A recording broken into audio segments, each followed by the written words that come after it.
우리나라의 역사를 바꾼 회군은 총 3번이 있었습니다. 가장 유명한 회군은 이성계의 위화도 회군으로 1388년 7월 4일 고려 말기 무장이었던 이성계가 위화도 회군을 단행합니다. 당시 고려는 최영을 중심으로 요동정벌을 일으켰는데 이성계는 우군도 통사를 담당해 군사를 직접 지휘했습니다. 그러다 이성계는 압록강 하류 위화도에서 진군을 멈추고 여러 이유를 들어 우왕에게 회군을 요청합니다. 그러나 우왕과 최영이 이를 허락하지 않자 이성계는 회군을 결정하고 군사를 이끌고 다시 고려로 돌아왔습니다. 이후 개경에 진입하여 최영을 체포하고 고려 우왕을 폐위시켰죠. 그렇게 이성계는 자신의 반대파를 모두 제거하는 데 성공하여 조선 건국에 첫 신호탄을 쏘아 올렸습니다. 그 다음으로 유명한 회군은 1980년 5월 15일의 서울역 회군입니다. 당시 10만 명 이상의 대학생들은 계엄 철폐를 외치며 서울역 앞 광장을 가득 채웠습니다. 이 시위대 속에는 서울대 총학생회장 심재철, 서울대 복학생 대표 이해찬, 그리고 서울대 총학생회 대의원회 의장 유시민 등이 있었습니다. 이때 학생들은 전두환의 군부를 더 이상 자극해서는 안 된다는 온건파와 시위를 계속해야 한다는 강경파로 나뉘어 논쟁을 이어갑니다. 긴 토론의 결과 군부대가 투입되어 유혈 사태가 일어날 것을 우려하여 스스로 해산하기로 결정합니다. 시위대를 향해 회군을 발표한 것은 서울대 총학생회장이던 심재철 의원이었습니다. 미니버스 안에서는 의견이 갈려 격론이 벌어졌다. 결국에는 군 개입의 빌미를 주기보다는 일단 신중을 기해 해산하는 쪽으로 의견이 모였다. 결과론적이지만 서울역 회군이라 불리는 이 결정은 큰 아쉬움으로 남고 말았습니다. 해산 이틀 뒤인 17일 신군부는 5.17 비상계엄 전국 확대 조치를 통해 정권을 장악하고 광주에서 일어난 5.18 민주화 운동을 무자비하게 진압했기 때문이죠. 그리고 사람들에게 잘 알려지지 않았지만 우리의 역사를 바꾼 또 하나의 회군으로는 부천 IC 회군이 있습니다. 때는 1979년 12월 12일 전두환의 신군부가 계엄사령관 정승화를 강제 연행하면서 군사반란이 시작됩니다. 이때 전두환 측을 진압하기 위해 윤흥기 장군이 이끄는 구공수여단은 인천을 떠나 서울을 향해 진군합니다. 만약 구여단이 서울에 진입한다면 전두환이 이끄는 반란 세력보다 서울에 일찍 도착할 수 있었기 때문에 반란 세력을 진압했을 가능성이 매우 높았습니다. 그러나 진압군을 이끄는 지도부는 전두환 측에게 속아 마지막 최후의 보루인 구공수여단을 회군시키고 말았습니다. 그리고 이런 결정을 한 건 정승화를 대신하여 진압군 지휘부를 이끌던 윤석민이었습니다. 당시 윤석민은 갓 부임한 육군 참모차장으로 정승화 총장이 부재하여 이를 대리하여 육군 지휘권을 가지게 되었죠. 영화 서울의 봄에서는 분노 유발자로 배우 유성주가 연기한 민성배 중장이 바로 이 사람입니다. 영화를 본 관객들이 오국산 국방부 장관 캐릭터만큼 답답하다는 평가를 했던 인물이죠.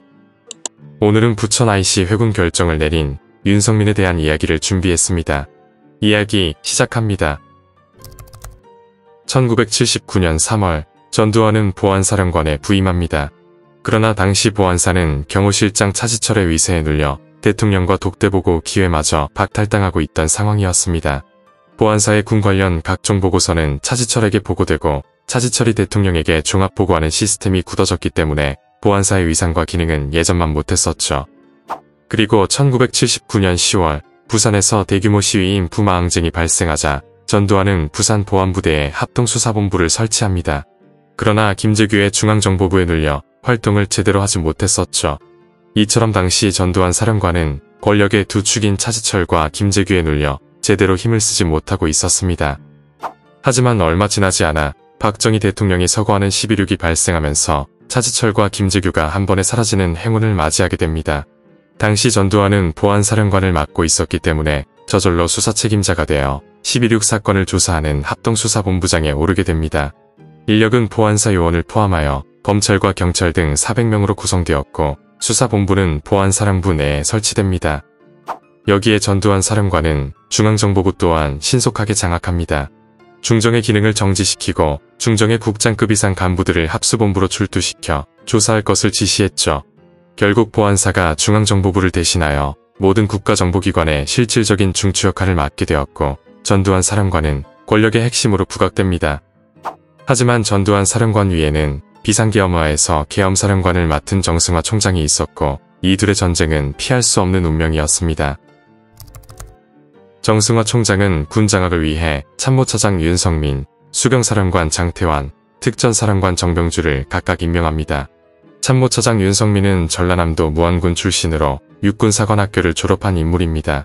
그는 육사 9기의 선두주자 중 한 명이었고 1977년에는 중장으로 진급해 3군 단장에 임명되었죠.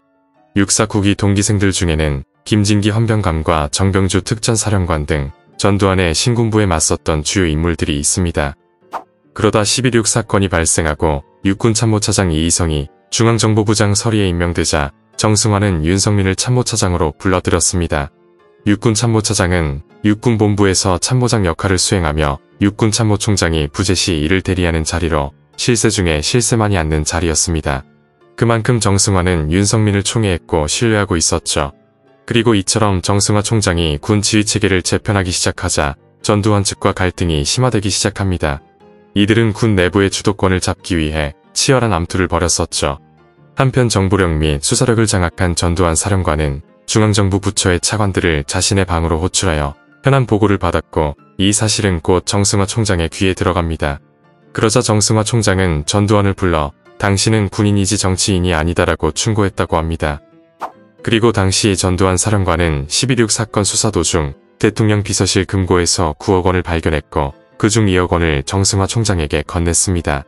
정승화 총장이 나머지 돈은 어디 있느냐고 묻자 전두환 사령관은 이렇게 답했었죠. 박근혜와 국방장관 노지연에게 각각 6억 원과 5천만 원을 전달했고 수사비 명목으로 1억 원을 사용했습니다. 기록되지 않은 돈이니 걱정하시지 않아도 됩니다. 그러자 정승화 총장은 전두환을 꾸짖었고 둘 사이는 더욱 더 멀어져 갔습니다. 그러던 1979년 12월 김재춘 전 중정부장이 정승화 총장을 찾아와 이렇게 말하며 조언합니다. 1963년 7.6 쿠데타를 주도한 전두환과 노태우를 처리하지 못하고 살려준 것은 잘못한 일이다. 지금 뭔가 일을 저지를 것 같으니 조심하라. 정승화 총장은 육사 동기생인 김재춘의 말을 믿지 않았고 오히려 이렇게 말했습니다. 이번엔 같은 일이 일어나지 않을 것이니 걱정 말라. 전두환은 동해안경 비사령부로 보낼 것이다. 한편 전두환 사령관은 본연의 주요 업무인 11.6 사건의 진상을 파악하기 위해 김재규를 상대로 강도 높은 수사를 벌이고 있었습니다. 당시 김재규는 정승화에 대해 이렇게 말했습니다. 정승화는 사전에 암살 계획을 모른 채 내 초대를 받아 궁정동에 와 있었다. 그럼에도 불구하고 전두환 사령관은 김재규와 공범으로 간주합니다. 김재규와 가까웠던 정승화가 김재규와 사전에 교감하고 사후 수사와 재판을 왜곡시킬 수 있다고 생각하고 있었죠. 실제 계엄사령관인 정승화 참모총장은 군사재판까지 관할하고 있어 김재규 사건에 개입할 수 있는 힘이 충분했습니다. 물론 전두환 사령관은 자신의 안위를 위해서도 정승화는 반드시 제거해야만 했습니다. 결국 전두환은 자신의 측근들을 불러 모아 정승화 총장을 강제로 체포하겠다고 말했습니다. 그러나 계엄사령관은 막강했고 이 거사가 실패한다면 목숨을 잃을 수 있었습니다. 이에 전두환은 거사 전날 밤 가족을 모아놓고 이런 말을 남겼습니다. 시해범의 공모자인 정승화 참모총장을 수사하려다 내 자리와 명예, 어쩌면 그 이상까지 걸어야 할 수도 있다. 그러나 역사적 임무를 비겁하게 포기할 수 없다. 1979년 12월 12일 전두환과 하나회 세력들이 정승화 총장을 강제 연행하면서 12.12 군사반란이 시작되었습니다. 당시 허삼수와 우경윤 등 보안사 수사관과 헌병대 병력은 서울 한남동 육군참모총장 공관에 난입했고 경비원들에게 총격을 가해 제압한 뒤 정승화를 보안사 서빙고 분실로 납치합니다. 그리고 같은 시각 윤성민 참모차장은 정승화 총장의 부인으로부터 전화를 받게 됩니다. 총장 공관에서 총격전이 벌어졌습니다. 남편을 구해주세요. 이를 들은 윤성민 차장은 공비들의 소행으로 오해했으나 곧 사건의 윤곽이 드러나기 시작합니다. 당시 육본 당직실은 다음과 같은 긴급 상황을 보고했죠. 보안사 소속의 사복차림 대령 2명이 정승화 총장의 양팔을 끼다가 총격전 발생. 총장 부관 이재천 대위와 공관경호대장 김인선 대위 부상.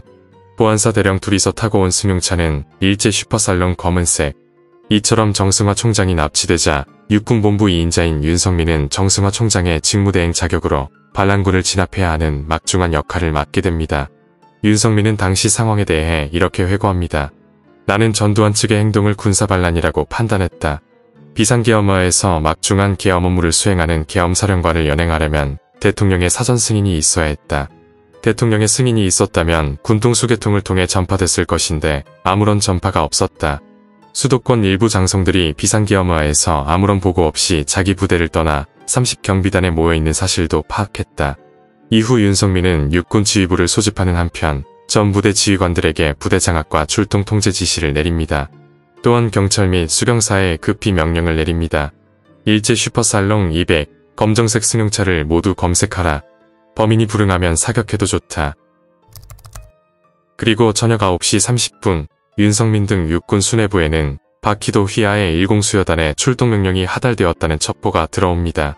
당시 윤석민 등 육군 수뇌부가 있는 육군본부는 병력이 없었기 때문에 지휘부를 수도경비사령부로 이동합니다. 이후 윤석민은 수경사 사령관인 장태환에게 연락합니다. 장태환 장군, 지금 어디 있어? 보안사의 허삼수 대령이 총장님을 납치해 어디로 가버렸습니다. 육본 지휘부도 지금 수경사로 옮겨왔는데 빨리 돌아와서 수습책을 강구합시다. 그리고 정병주 특전사령관은 10수에 대응하기 위해 윤흥기 여단장이 지휘하는 공수 9여단에 출동 명령을 내립니다. 9여단은 갑총 출신 여단장이 지휘했기 때문에 전두환의 입김이 먹히지 않았습니다. 정병주 특전사령관의 수도권 4개 공수여단 중 윤흥기의 9공수가 유일하게 육군본부의 정식 지휘계통에 속해 있었죠. 그리고 9공수는 인천 부평에 주둔하고 있어 서울로 가장 빨리 진입할 수 있는 부대였고 경인고속도로를 타면 1시간 이내에 서울에 진입할 수 있었죠. 결국 여단장 윤흥기가 이끄는 병력이 서울로 출동했고 반란 세력인 10수여단보다 빨리 서울에 도착할 것으로 예상되었습니다. 그러자 경복궁 30경비단에 모여있던 전두환 측은 공황 상태에 빠지는데 9공수가 서울 시내에 진입한다면 이들은 일망타진될 게 분명했기 때문입니다. 실제 당시 반란군 측에 있던 노태우 대통령은 이들의 출동 소식을 듣고 곧 죽겠다고 생각했다고 합니다. 이처럼 경복궁의 반란군 측은 공포에 휩싸였고 항복이냐 아니면 버티기냐로 결정의 기로에 서 있었습니다. 이때 젊은 중령이 일어나 소리칩니다. 묘수가 있습니다. 전두환 장군이 윤석민 총장 대리에게 전화를 걸어 신사협정을 맺는 겁니다. 피차 서울 시내로 병력을 출동시켜 싸우는 일은 하지 말자며 화해를 모색하는 겁니다. 그렇게 시간을 끌고 우리는 그 사이에 병력을 서울로 진입시켜야 합니다. 이를 들은 전두환은 곧바로 윤석민 차장에게 전화를 걸었습니다. 우리 애들이 젊은 혈기에 그만 실수하여 정승화 총장님에게 큰 무례를 범한 모양입니다. 그런데 형님께서 군사를 일으켜 저희들을 반란군으로 처단하신다면 큰 비극이 옵니다. 사상주의의 내란으로 이기는 편이나 지는 편이나 상반간에 엄청난 사상자가 생겨날 것입니다. 그러면 어부지리를 노린 김일성이 내려와 3시간 안에 대한민국은 망하고 맙니다. 정승화 총장은 곧 돌려보내드리겠습니다. 오늘 밤 양쪽 병력이 서울 시내로 진입하는 일만은 막아야 합니다. 형님과 제가 신사협정을 맺읍시다. 이를 들은 윤석민 차장은 솔깃했습니다. 정승화 총장을 다시 보내준다는데 굳이 싸우면서 피를 흘릴 필요는 없었습니다. 좋아, 그러면 정승화 총장님을 30분 안으로 이쪽으로 돌려보내드리게. 그러면 자네와 신사협정을 맺겠네. 그러자 전두환 사령관은 이렇게 말합니다. 조금만 기다려주십시오. 정승화 총장님은 기왕 오셨으니 편안하게 모시다가 내일 날이 밝는 대로 형식적인 조사 끝내고 아침 일찍 모셔다 드리겠습니다. 하늘을 두고 맹세한 신사협정이 있는데 뭘 걱정하십니까? 전두환과 통화를 끝낸 윤석민은 국방부 장관 노재현 등 수뇌부들에게 내용을 설명합니다. 그러자 국방부 장관 노재현을 비롯한 수뇌부들은 이를 반기며 좋아했습니다. 내란을 피하게 됐으니 다행이군요. 신사협정을 맺도록 합시다. 하지만 장태환 수경사령관은 이를 강력하게 반대합니다. 전두환의 속임수에 우리가 말려들고 있는 겁니다. 쌍방이 군대를 서울로 진입하면 중과부적으로 저들이 질게 뻔합니다. 우리가 신사협정을 믿고 외곽 부대의 서울 출동을 취소하면 저들은 야금야금 서울로 달려오고 있을 겁니다. 정병주 특전사령관 또한 장태환의 의견에 동의합니다. 장태환 장군 말이 맞습니다. 정승화 총장을 납치하려고 우리를 연희동 요정으로 유인할 때도 그렇고 저들은 언제나 기만수를 쓰고 있어요. 우리가 우물쭈물하는 사이에 저들은 외곽 부대를 서울로 진입시켜 서울을 점령할 것입니다. 그때는 이미 늦어 속수무책으로 우리 모두 사로잡히는 포로가 될 것입니다. 그러나 윤석민 등 나머지 장군들은 이 말을 듣지 않았고 결국 신사협정을 맺기로 결정합니다. 윤석민 참모총장 대리는 구공수여단의 윤흥기 준장에게 연락합니다. 구공수여단은 인천으로 회군하라. 양측은 서울에 출병을 하지 않기로 신사협정을 맺었다.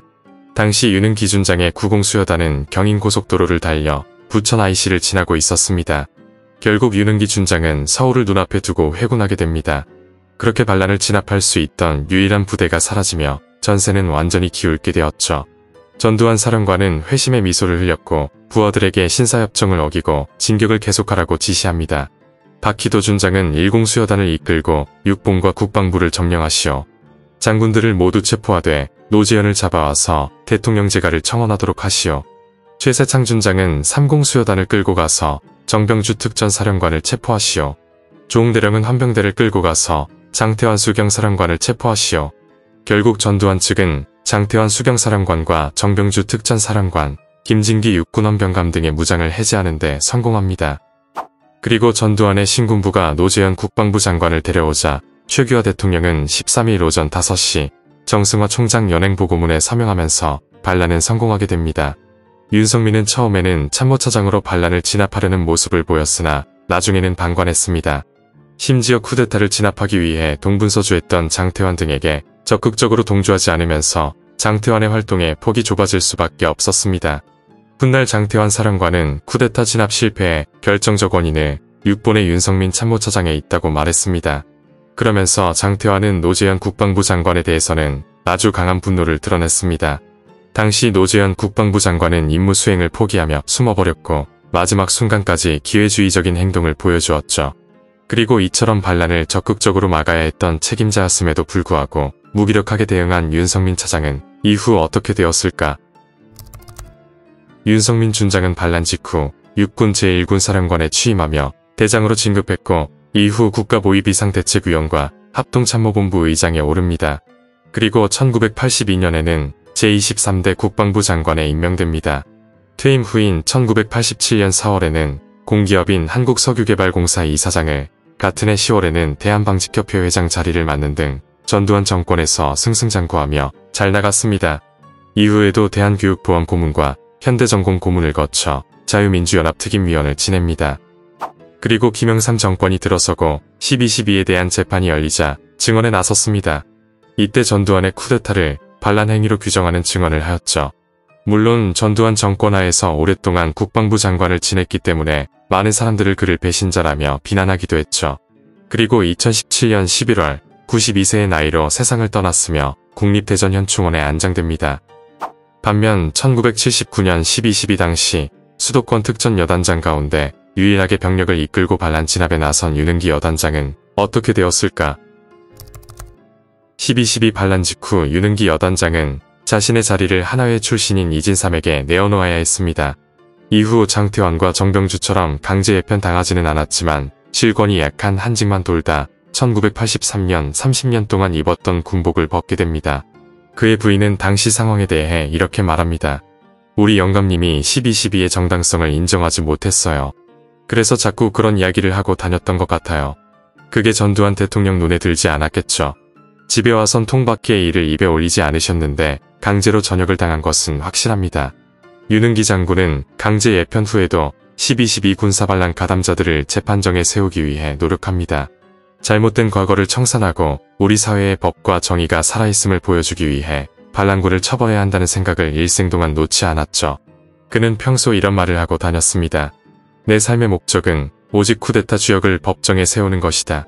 1994년 12월 12일이면 시효가 만료되므로 그 전까지 쿠데타 주역을 법정에 세우도록 모든 노력을 기울일 것이다. 그리고 반란주 공소시효가 만료가 되기 전인 1993년 장군들을 규합하여 군사반란을 주도했던 이들을 대검에 고소했습니다. 그러나 검찰은 1994년 10월 12.12 반란에 대해 공소권 없음 결정을 내리며 이렇게 말합니다. 정권 창출 과정에서 취한 행위로 새로운 헌법 질서를 만드는 정치 행위이기 때문에 법적 판단의 대상이 될 수 없다. 이와 같은 검찰의 기소유예 결정에 대해 국민들은 분노했고 결국 1995년 헌법재판소는 12.12 반란에 대한 공소시효가 끝나지 않았다는 결정을 내립니다. 하지만 그해 7월 검찰은 다시 한번 공소권이 없다며 불기소 처분을 내렸습니다. 그래서 당시 이런 말이 나오게 되었죠. 성공한 쿠데타는 처벌할 수 없다. 이처럼 2번 연속 공소권 없음 결정을 내린 검찰의 행태에 국민 여론은 폭발했습니다. 5.18 특별법 제정과 민주화를 요구하는 국민적 요구는 들불처럼 타오르고 있었죠. 이에 김영삼 당시 대통령은 재수사를 강력히 지시했고 결국 국회는 12.12 반란과 5.18 민주화 운동 등에 관한 특별법을 통과시켰습니다. 그제야 검찰은 특별수사본부를 꾸려 재수사를 결정했고 전두환과 노태우 등 관련자를 구속 기소했습니다. 1심 재판부는 전두환에게 사형, 노태우에게 22년 6개월형을 내립니다. 윤은기는 2013년 8월 17일 눈을 감았는데 그의 가족들은 묘비에 이런 글을 새겼습니다. 올곧은 참군인 여기 잠들다. 역사에 만약은 없지만 그래도 사람들이 만약이라는 말을 자주 하는 건 그만큼 아쉬움이 큰 과거가 존재하기 때문일 것입니다. 만약 구공수여단이 서울에 진입하여 경복궁의 반란군들을 체포했더라면 역사는 또 바뀌지 않았을까. 오늘은 그 만약이라는 역사의 갈림길에서 결정적인 실수를 범한 육군참모차장 윤석민 이야기를 다뤘습니다. 오늘 이야기는 여기까지입니다. 재밌게 보셨다면 구독과 좋아요 부탁드립니다. 지금까지 역사비디오였습니다.